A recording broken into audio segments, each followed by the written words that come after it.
Yes. I have a question about the practice. From MyLabs Plus. I'm going to ask you about that. You're talking about this? Yes. Oh, yes. Let's go ahead. Which problem? I've been looking on the next one. The pages 5, 57, 65, 59. I didn't get to that yet. Okay. So hold on. Yes. In about half an hour, you can ask those questions. Yes, please. Are you Ali? Yeah. I was going to ask. Okay. Well, we can talk at the end. I'll give you all the material. It's already posted, but okay. Anything else? Other questions for me? Somebody forgot the phone? It's Amanda. She's going to come back, I'm sure. Okay. So any questions for me? So let's look at a word problem from section 2.8 and then move on to 2.9. One more time in case you have any doubts of where we are. It's right here in the syllabus at the top, right? At the end of the syllabus, first tentative schedule. I think it's page 16. Okay. So Dennis and Nancy are celebrating their 30th wedding anniversary by having a reception. They have budgeted $3,000. They don't want to spend a penny more. And the hall is charging them a $50 cleanup fee. And it charges them $34 per person. The question is, how many people can they invite? We need to write an inequality. We cannot say, oh, we subtract this and divide by that. No, we have to write an inequality. So we prove that we know what we're doing, and then we solve it, and then we come up with the, yes, please, Becky? Yes, I'm ready. 34x plus 50 is less than or equal to 3,000. Excellent. So the cost, this is the total cost, and this is the budget. That's what we have. We have $3,000, and the cost has two components. One is the variable component, which is, it depends on the number of people we invite. So this is $34 per person.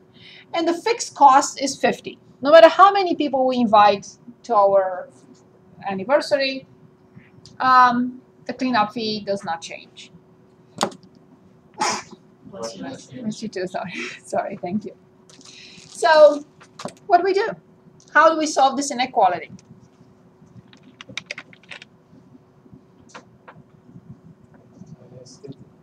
Subtract 50. Very good. Move 50 to the other side. 34x less than or equal to 2950. I just did this problem with your colleagues. They just left.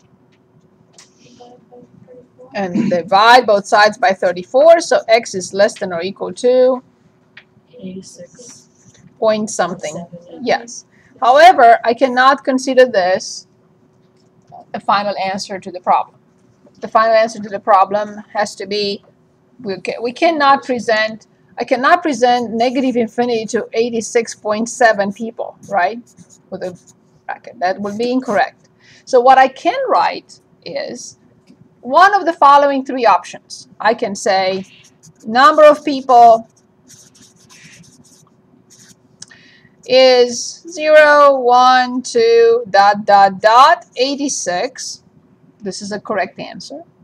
Second answer would be max 86 people.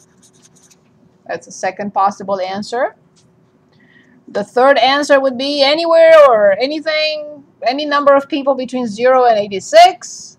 Another possibility is not more than 86 people, whatever you want to write, but not an interval notation, and not round up from 86.7 to 87, because that will bring you over the budget.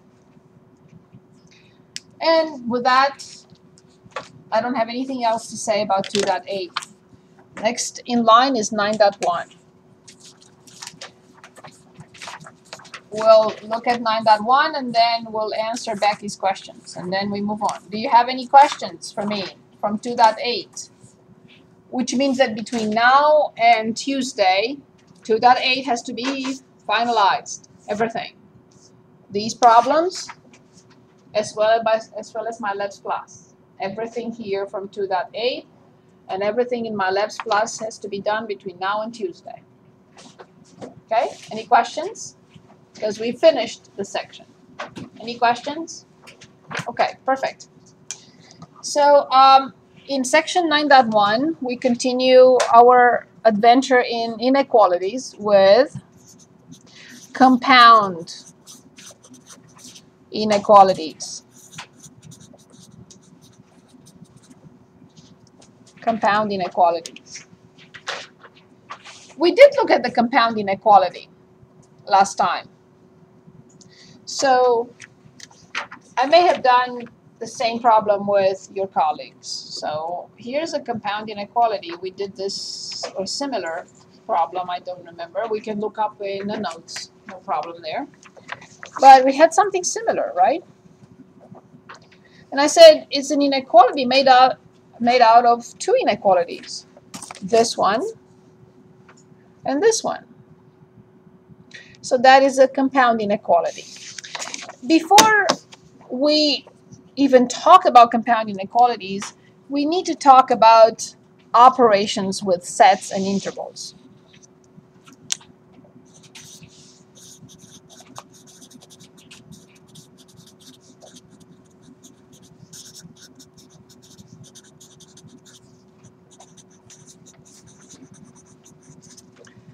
Operations with sets and intervals.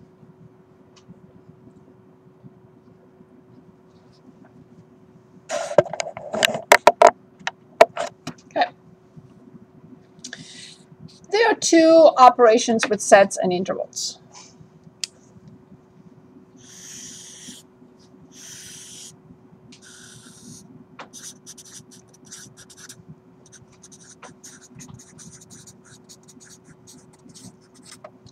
One is called union. Union of intervals. Union of sets. The other one is called intersection of sets. Intersection of intervals. So let me give you an example from each, starting with sets. Okay.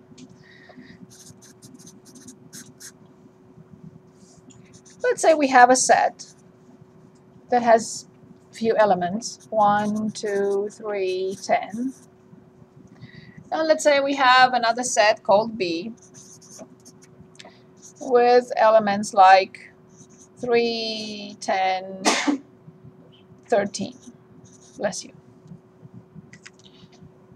Okay. The notation for the union is A, U, B. The notation for the intersection is A, upside down U, B. So this is the union, and this is the intersection. Union, intersection. These are new sets. This is a set that is made out of these two. This is another set with a different operation made out of these two, of course. So by definition, the union has to have everything in it written only once. Everything I see here, everything must be in the union, but I have to write it only once. So 1, 2, 3, 10, 13. All different elements written once. And that will be the union. Now the intersection, so let's come back here for one moment. This is a more relaxed type of relationship. If an element is in A or in B, it must be in the union. Or is the key word here. Or.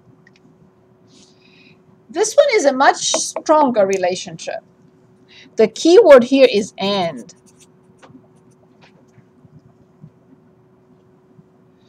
This is strong because it says the elements that are present in both set A and set B can be in the union or must be in the union. So therefore, the elements that are common to these two are only 3 and 10.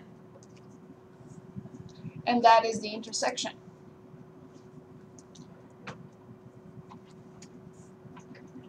Can I have sets that do not intersect? Yes, absolutely. So for example, if I have set A 1 and 4 and set B 10 and 11, the intersection is denoted by this Greek letter. It's called phi. So this is another example. We say that those have no common elements. So the intersection is the empty set, or Greek letter phi, empty set. That's what it means. The empty set. Okay. Now what happens with the same union and intersection of intervals? We only talked about the sets. Now let's talk about intervals.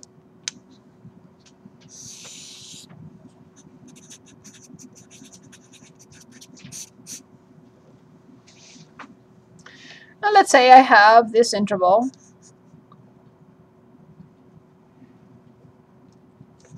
2, 15.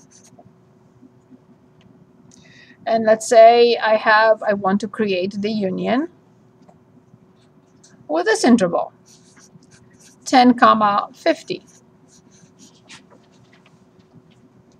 The same two intervals, let's say I want to create the intersection, 2, 15 intersected by 10, 50. Let's graph them before we make a decision. Let's graph them on the real line.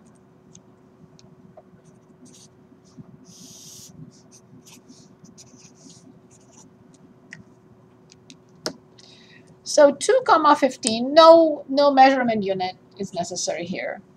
So this is my 2, and this is my 15. So this is the first interval.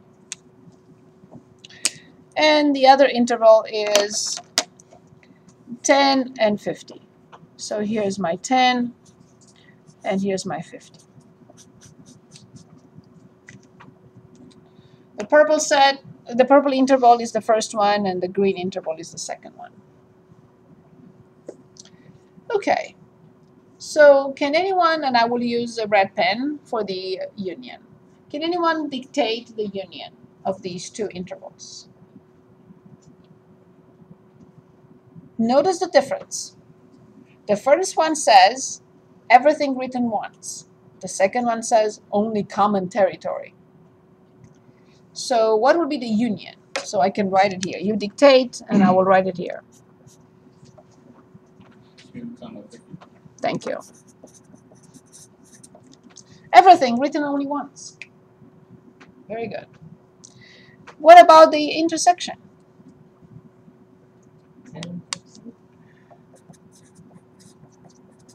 Perfect. Thank you. So this is the intersection. And the union is everything. Written only once. Very good. Of course, based on this, there are two types of compound inequalities. So compound inequalities are of two types. The so-called OR and the so-called AND type. What operation with intervals will we perform for this one?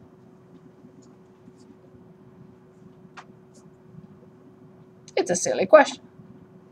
Which of the two operations will I use for this one? Of course. Which, that's another silly question, because we established that that's the union, that this must be the intersection. The AND is the stronger of the two. Or means, okay, if it's here or here, will be in the union. Relaxed. But this one says no. The element that is in the intersection must come from both. If it's not in both, it cannot be in the intersection. So let's analyze those compound inequalities. On page 557, well, let's say we start with 43. 43 on 557. 3. Quantity x minus 1 less than 12 or x plus 7 greater than 10. When I see or, I remember again which operation with intervals. Very good.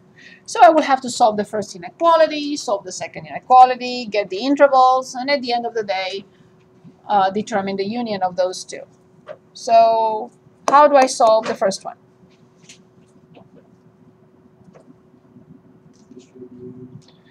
Yes, I will prefer dividing both sides by 3 to simplify it as much as possible. But it's not wrong. You will get the same answer.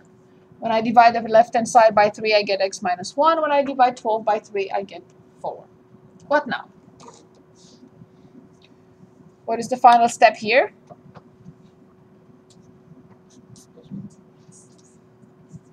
Is that your phone? Okay, I thought it was Amanda's. We were just waiting for you to come back. No, that's okay. So x less than? Very good. Excellent. So what about this? X greater than? Very good. Excellent. Let's graph both on the same real line. And then see what happens. Okay. Less than 5. Again, there is no need for a measurement unit. Less than 5 is open at 5 because there is no equal symbol.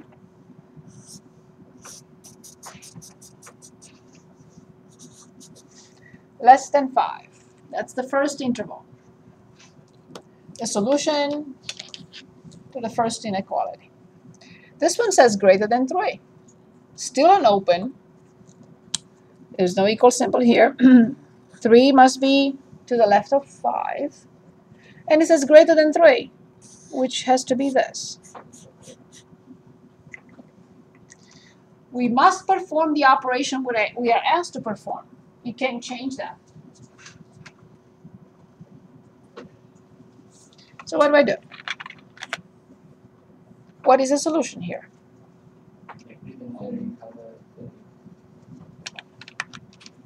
Absolutely. Everything written once. Very good. Everything written once. So the solution is everything. And I like to write x in the interval, negative infinity to infinity. Very good. This was an OR type of inequality. Questions for me, please?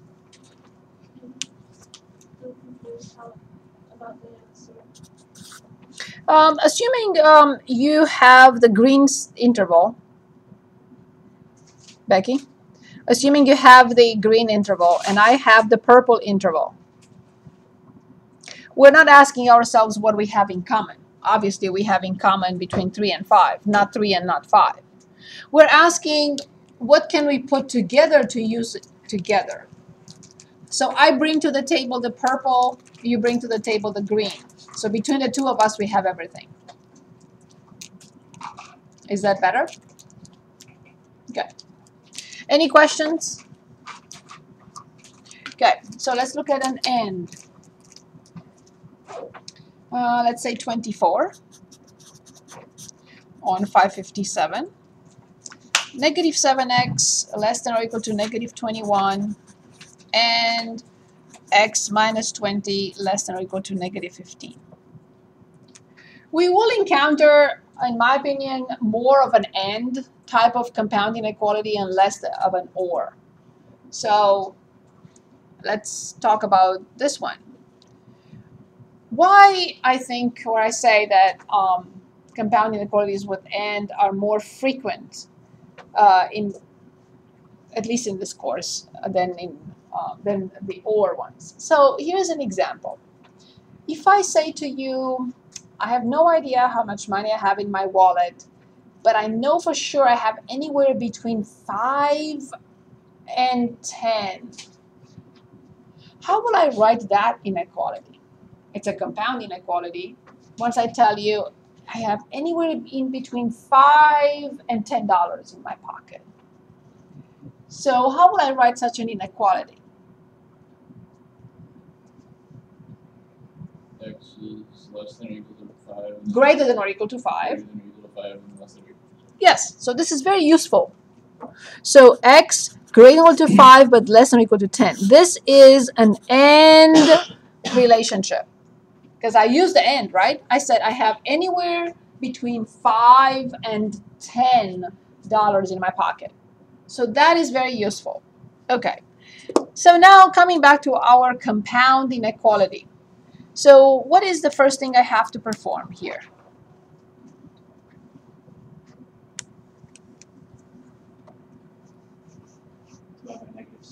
Good? Very good. Excellent. Excellent. Dividing both sides by -7 forces us to reverse the inequality symbol. Very good. And that's done. What about the other one?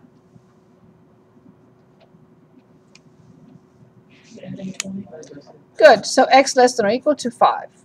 We are adding 20 to both sides, or we are moving -20 to the other side and it becomes positive. Perfect. So now let's graph them. The first one says greater than or equal to 3. Here's 3. It's a full point, greater than or equal to 3. And the other one is less than or equal to 5. Here's a full point 5 and less than or equal to. Which operation with intervals will I have to perform now? What does this represent? The intersection. So now I'm not looking for what we can use together, but I'm looking for what we have definitely in common. And the interval would be? Yes, x in the interval 3, 5. Very good. X in the interval 3, 5. Perfect.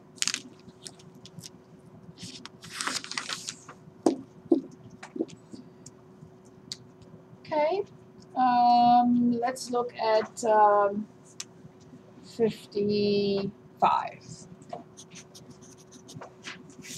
which is 3x greater than or equal to 5, or -5/8x minus 6 greater than 1. Let's work on this problem for 1 minute. Let me know if you have questions. Are we getting close to your questions? Yes. Good. You want to say something? Very good.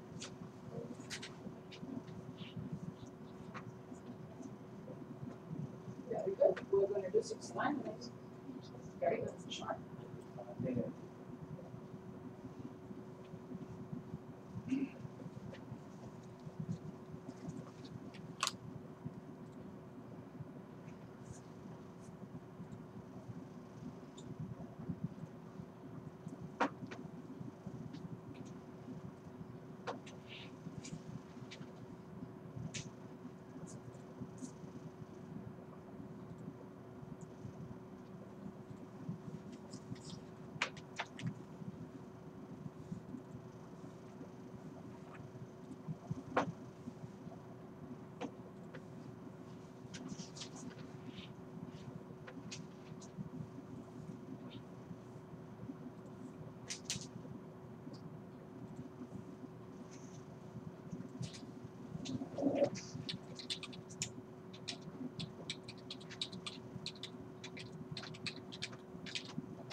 Oh, I'm sorry. So Ali is not your first name. Forgive me. What is your first name? Shabazz. I'm sorry. Forgive me. Okay, Shabazz is here. Rebecca is here. Ryan. Ryan. Yes. You prefer Ryan, right? Yes. Very good. I don't see Derwin. He's not here. Will. Good. Victoria. She told me she was not going to be here. Norville. Good. Tori. She told me. Danielle. Yes. Michael. Yes. The first man. You're the first and you're the second. Okay. Jacqueline. Thank you. Javi. Yes. Ayeda. What happened to her? Brenda is here. The other man is here. Deidre. Yes. Deidre. Sorry. Perry. Perry. What happened? They're on vacation already? And Nina. She is here. Very good.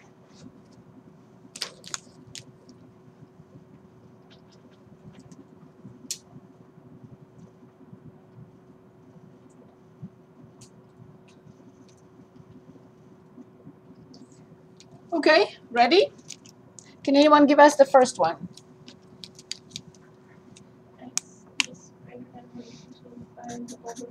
I agree. Second one, what would you do first in the second one? Yes, negative 5/8 x greater than 7. And now the idea is, let me remind you, if I have 2 in front of x, if I have 2, then I want to multiply by 1/2. If I have negative 5/8, I want to multiply by negative 8/5. So if I have 2, to get rid of 2, I multiply by 1/2. Or you can say you divide by 2, which is the same thing. If I want to get rid of negative 5/8, I'll multiply by negative 8/5. So multiply this side by negative 8/5 and multiply this side by negative, oops. I say one thing, I write something else. So now the left-hand side is definitely, what does it equal to? X. Exactly, because this is 1. The right-hand side is, I have to multiply a positive number, which is 7/1, by a negative number, and I get negative 56/5. Now, what do I need to do? If I forget that, I'm in big trouble. Yes, because I multiplied both sides by a negative number. So now I will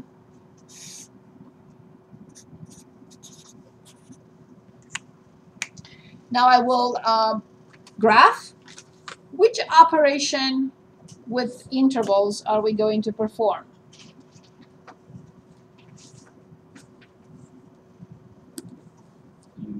Exactly. Which means relaxed. In other words, not the intersection, right? Okay. So greater than or equal to 5/3. 5/3 is almost 2. Not 2, but almost 2. So I'm going to say this is 5/3. Greater than or equal to a bracket going to the right. Now less than negative 56/5, that's negative 11, blah, blah, blah. So it's somewhere here, negative 56 divided by 5, and it's less than. I'm using parentheses because there is no equal symbol. And as you said, I have to perform the union. How do I write the final simplified form or the final solution? How do I write this? So you bring to the table this dish, I bring to the table this dish, and we will share it. So what do we have on the table? That's what the union is. Everything put together. I bring this, you bring that. So what do we have on the table right now? No, we don't have this. Negative Nobody has 3 this. To negative 56/5. Yes? And then 5/3. Union. That's the key. I have to write this symbol. Put together, in other words, with 5/3 with a bracket to infinity. So x in this interval. So we have lasagna and cake. We all share it. And we do not have this. Very good. Any questions here? Okay, let's look at one more and move on. Let's say 69. Any questions? 1/15 less than 8 minus 3x over 15 less than 4/5. Any suggestions on this problem?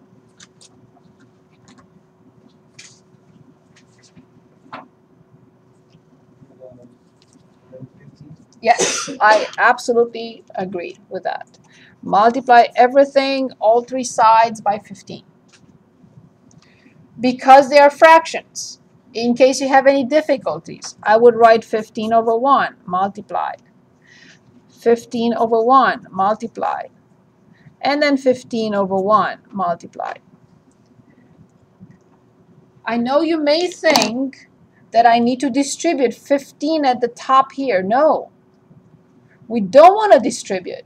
We want to simplify the fraction. We want to simplify the top and the bottom, and we get 1 and 1. Don't distribute and then factor and then simplify with any of that. There is no need for something like this. I'll simplify. We always try to simplify first before we distribute. So there is no need to distribute anything. I got rid of the fraction. And here, simplify by 5, and then I get 3. Can anyone dictate this compound inequality and also tell us what type of compound inequality is it? Is it an and? Is it an or? What is it?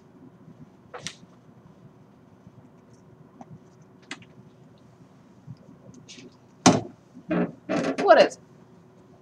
How do I know? Okay, I'm going to read it to you. 1/15 is less than 8 minus 3x over 15 and less than 4/5. What type of compound inequality is it? Of course. Of course. So what is the left-hand side equal to? What does it equal to? 1 less than, what do we have in the middle? Of course, that's all is left. And this will look way more human than the previous one.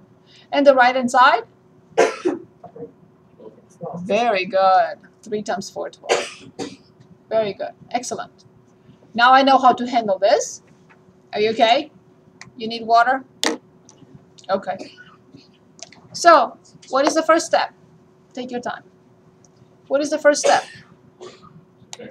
Exactly. I'm subtracting 8 from all 3 sides. Please do not separate this inequality into 2 inequalities. We are always going to solve it as a chain. It's the easiest thing to do. So I subtract 8 from the left-hand side. What do I get? Very good. I subtract 8 from the middle part. And I subtract 8 from the right-hand side. Excellent. Now I have to be super careful. What am I doing next? Yes. Yes. Let's divide by -3 everything, but let's take it easy. What do I have here? -7 over -3 changes into 7/3. What about the middle part? What about the right-hand side? Now, careful. Don't do anything. Just watch for a second. Can I still keep this? In other words, I'm telling you, if I write this by mistake, I'm telling you that there is a number that is greater than a positive number, and at the same time, smaller than a negative number. One more time. I'm telling you that x is a number that is greater than a positive number, but at the same time is smaller than a negative number. Is that possible? Can I find a number greater than a positive, but at the same time smaller than a negative? It will make no sense. And that's the reason why now I can say, and this is okay, x is greater than a negative number and smaller than a positive number. And now I will write the solution carefully in order. This is not the correct ascending order. I will reverse as if I'm looking this way. Negative 4/3 less than x less than 7/3. This is how I should look at it. So negative 4/3 less than x less than 7/3. I don't have to graph this. It's very clear, negative 4/3, comma 7/3. If I don't write in front of this x in, it may look like an ordered pair. That's one reason why I like to write something in front, x in the interval. Because otherwise, if I say negative 4/3, comma 7/3, you're going to say, what is this? It's a point. X is this, and y is that. No, actually, it refers to x alone. It's an interval. Okay, so Becky, you said 69, and this was 69. Is it clear now? And you said also, I forgot, 90 something. 90? 93. 93, very good. Excellent. So let's look at problem 93. I was going to look at word problems anyway, so why not 93? Good point. Good pick, thank you. 93 on page 559.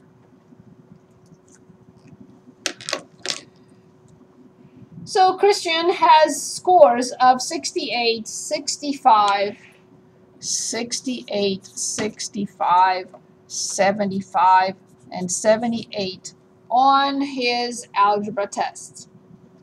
Use a compound inequality to find the scores he can make on his final exam to receive a C in the course. So compound inequality, and he wants a C in the course. The final exam counts as 2 tests, and the C is received if the final course average is from 70 to 79. Put that away. If it's a cell phone, put it away. I'm sorry. Just making sure, yeah. I just don't want cell phones. Okay. Good. Thank you. So, if I say that a C requires a total score between 70 and 79, how do I write that?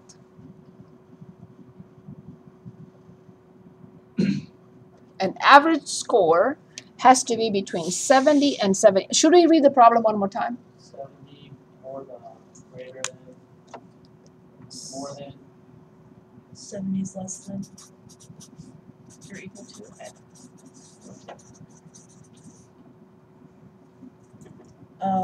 Less than 79 or Yes. less than or equal to. So it is possible that one or the other it does not have the equal symbol. It is possible.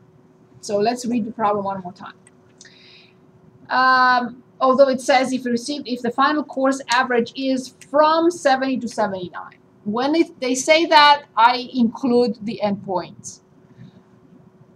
Normally, a grade is calculated between 70 and 79, so equals here and equals here. If they had said 80, I would have probably put just less than for 80, right? But they said 79. Okay, so let's read the problem one more time.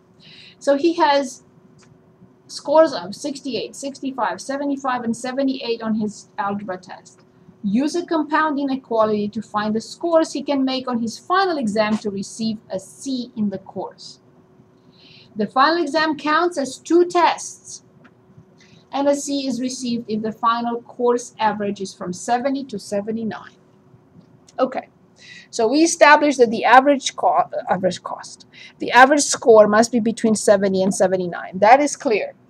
Now, how do I write the average score? And before you say anything, I'm going to ask you, how do I find the average of 6 and 8? Yes, I add them up and divide by their number. So it will be 14 divided by 2, which is 7. What about the average of 1, 2, 3, 4, 5? What will the average of 1, 2, 3, 4, 5 be? So I would have to definitely divide by 5 because I'm adding 5 numbers. So this is a 5, this is another 5, and this is 14, right? 10, 14. So 5 plus 5 is 10. 15, I'm sorry. I didn't add the 1. So indeed is 3. So when I calculate the average of 2 numbers, I add the numbers and I divide by 2. If I calculate the average of any number of numbers, I add them up and I divide by their number. Here I had 5 numbers, I added them up and I divided by 5, and that's the average. So coming back to our average score, how will I present that? I have 68, I have 65, I have 75, I have 78, and to this I would have to add the final exam grade, but it will count as 2 tests. I don't know the number. I don't know the grade, right? So plus 2x. And then what will I divide by? 6. Exactly. Excellent. So this is less than or equal to 79, and this is greater than or equal to 70. Excellent. Now let's summarize this and make sure that you understand what we're doing. Is this clear enough? Is there anything I can do to help make it clearer?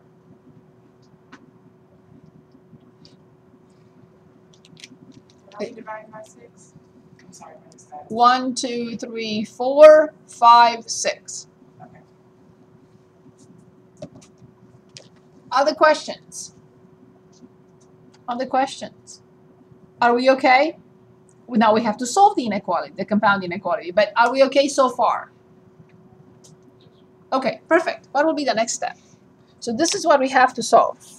And then we'll tell Christian, hey, listen, if you really want to get a C in this class, you make sure that your final exam grade is blah.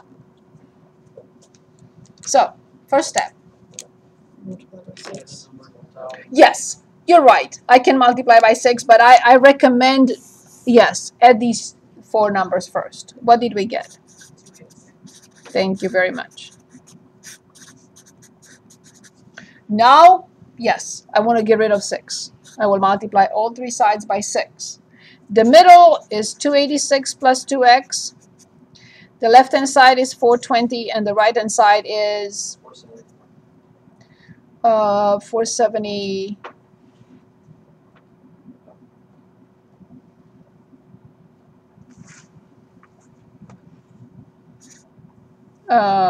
Yes, 474. Okay. Good. Next step. Exactly. From all 3 sides. So what do we get on the left? 420 minus 286.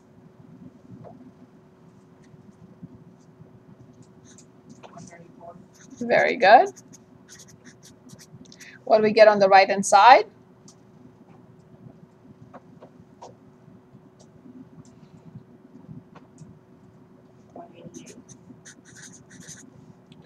Okay. What do we have to do next? Very good. All 3 sides. So we have 67x 94. So what would you tell Christian if he is serious about getting a C in the class? You'd better have a final exam grade of between 67 and 94. Yes. Any questions on this? Is this okay? I'd like to look at one more application with compound inequalities because I want you to, I'm hoping that you are going to appreciate those. And it's about conversion between Fahrenheit and Celsius. On page 559 at the top, 91. The formula for converting Fahrenheit temperatures to Celsius temperatures is C equals 5 over 9 in parentheses F minus 32. Use this formula for exercises 91 and 92. During a recent year, the temperatures in Chicago ranged from negative 29 degrees to 35 degrees Celsius. So that's the range. So I will say the temperature is between negative 29 and positive 35. During a recent year, the temperatures were ranged between negative 29 and 35. So that's the compound inequality we're looking for. Use a compound inequality to convert these temperatures to Fahrenheit temperatures.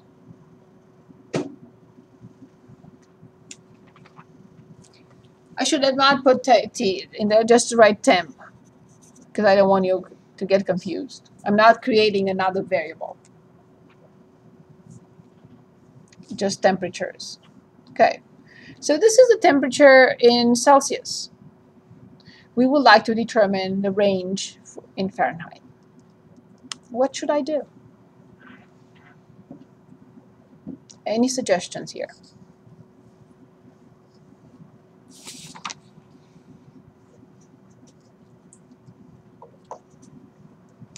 You can plug the temperatures in.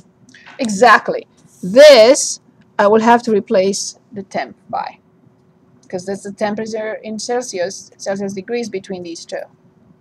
So if that's what you meant, yes, 5/9 F minus 32 less than or equal to 35.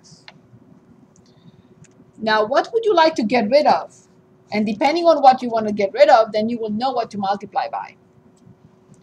You would like to get rid of 5 over 9. So how do I get rid of 5 over 9? Multiply by 9 over 5. So here 9 over 5, here 9 over 5, and here 9 over 5.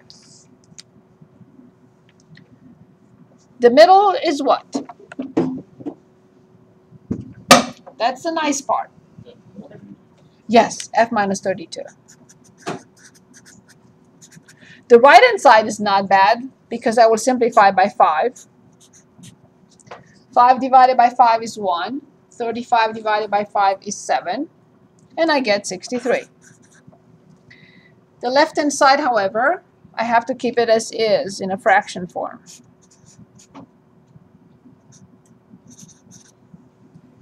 You can divide it.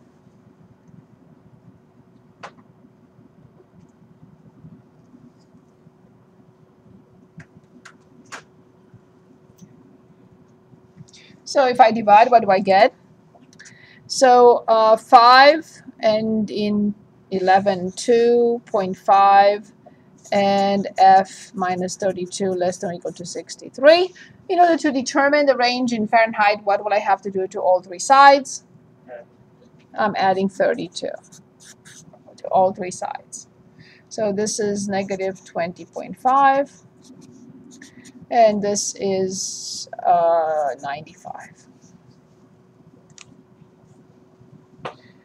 So in conclusion, a temperature in degrees Celsius with a range between negative 29 and 35 translates into a range in Fahrenheit temperatures in Fahrenheit between 20.5 and 95.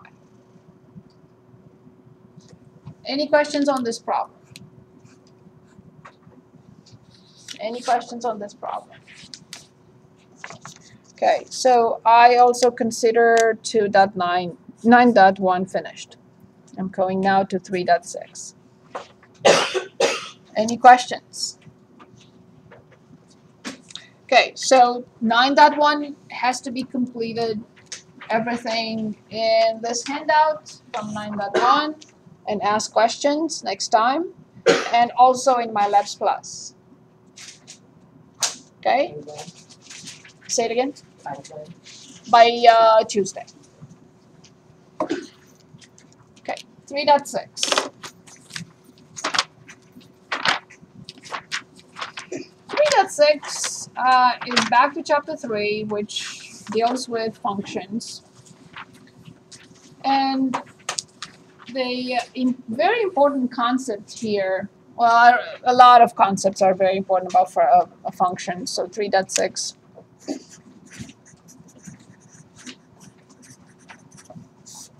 3.6 functions. Let me draw your attention. I did not bring, I already have it copied for you. I did not bring it yet because we're not there yet, actually. That is a summary of all functions that we will look at. So I have a handout right here, functions handout. Do not print it out. I already have a copy for you. I just wanted to show it to you. It has a lot of information, a lot. There are things that we haven't gotten to. It presents all types of functions that we will look at this semester. A lot of functions, okay? So don't look at that handout just yet. We are going to work on each and every item from that handout, but towards the end of the semester. That will be our part of the review on functions. Because right now I can only show you little pieces from that handout. I created it for you, so it has everything all about functions summarized in one place. But we are not ready for that yet. Okay, ready? Now, what is a function? And how can I create a function? What does a function need? And how do I even decide whether I'm looking at a function or I'm looking at something else? Anyone remembers anything about functions? It's okay if you say no.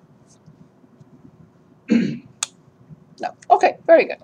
So here's an example of a function.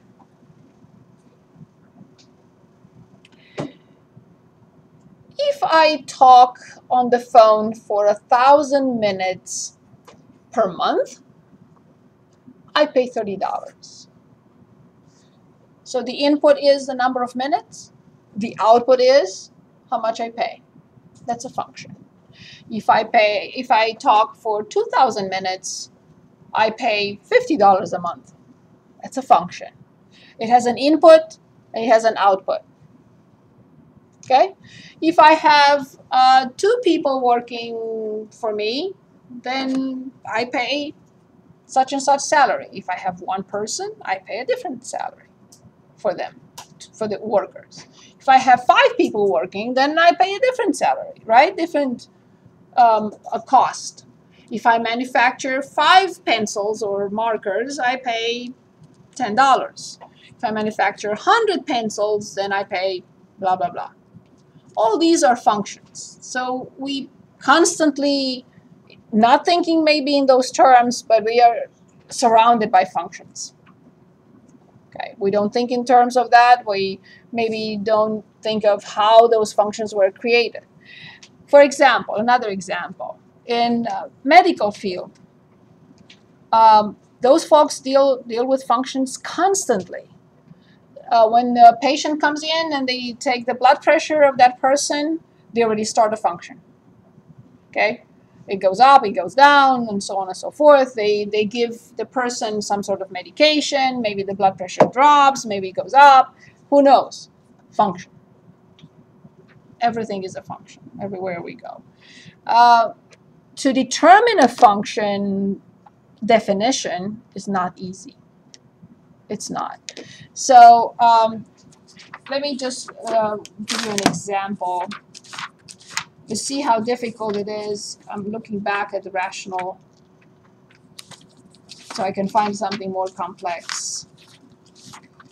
Or even, yeah, or even a quadratic function. That's fine too.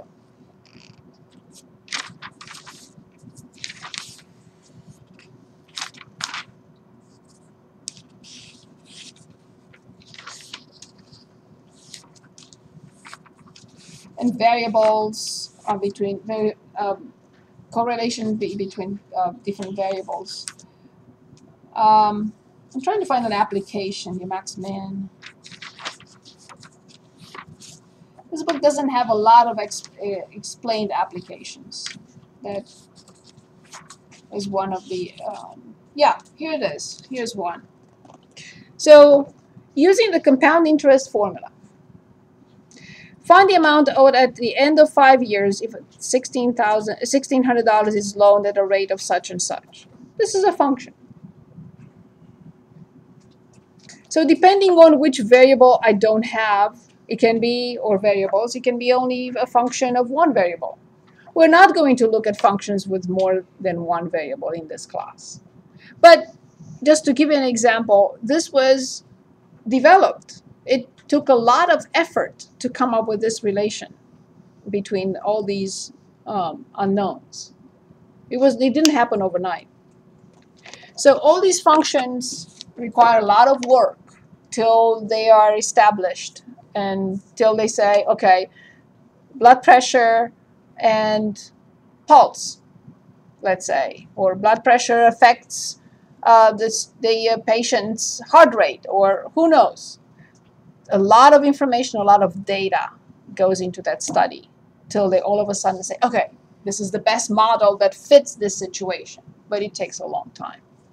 Okay, so right now we are going to learn what a function is, or review what a function is.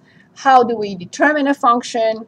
Where does the function exist? Not all functions exist or for any real number, and how we determine whether a function is a function or a situation represents a function or not. Okay, so let's start from scratch. Let me give you a few situations. We're going to look at 3 situations. That's 1, that's 2, and that's 3.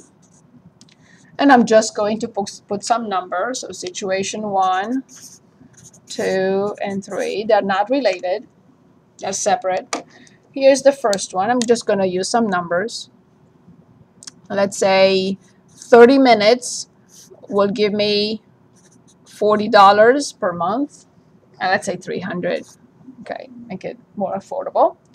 Let's say if I talk for 1,000 minutes, then I will pay $60.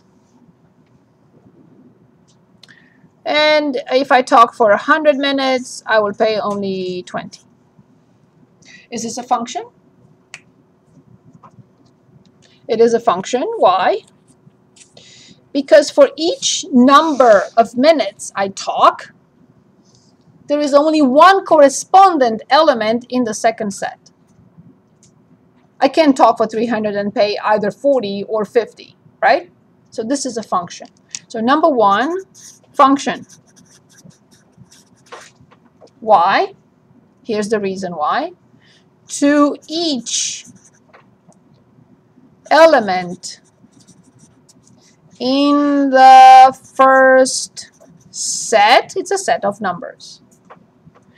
It corresponds only, I emphasize only one element in the second set. Is that true? To each element in the first set, it corresponds only one element in the second set. Do we agree with that? So for each input, there is only one output. Input, output. Okay, second option.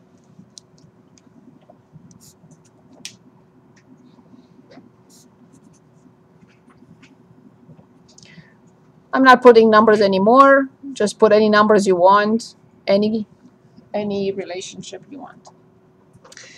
Is number 2 a function? Yeah.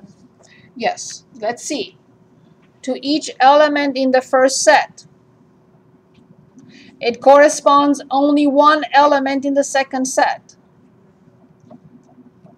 Yes. Correct? Yes, this corresponds to only one element. This corresponds to only one element. This corresponds to only one element. So 2 is a function.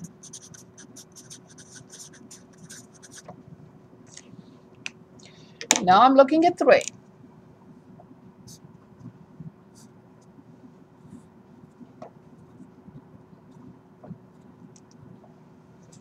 Is 3 a function? No.